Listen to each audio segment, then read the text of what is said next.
In the video you're about to see, the Pinal County Sheriff's deputy asked officers not to put his career at risk. But you've been drinking, dude, and you were driving. Yeah, but I'm also a police officer. ASU cops pulling over Pinal County Sheriff's deputy Julian Navarrete after a night out in Tempe back in December. Hey, how much you had to drink today, man? It's a couple drinks. Around 2 in the morning, an ASU police officer pulling Navarrete over near McClintock and University, saying he saw the then 26-year-old speeding and swerving. Navarrete quickly showing the officer his badge. Who do you work for now?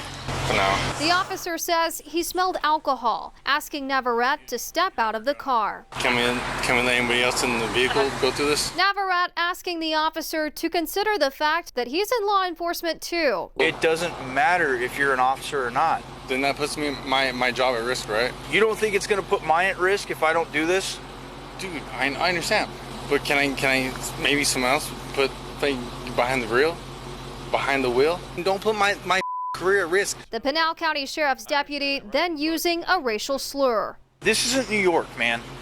Okay? New York, I'm from Arizona, dude. Watch your mouth. Navarrete blew a .121. The officers arrest him for driving under the influence. Back at the police station, Navarrete continuing to ask the ASU officer why he couldn't let him off the hook. You could have gave me opportunities to park the car. No one reported. The fact that you're telling me that tells me you shouldn't be an officer. A spokesperson for the Pinal County Sheriff's Office says the department initially put Navarrete on modified duty, meaning he couldn't drive a county vehicle. But now PCSO confirms he's back to regular duty, declining to comment further, saying he's currently the subject of an internal investigation related to this incident. We've got you covered. Destiny Quinn, News 4 Tucson.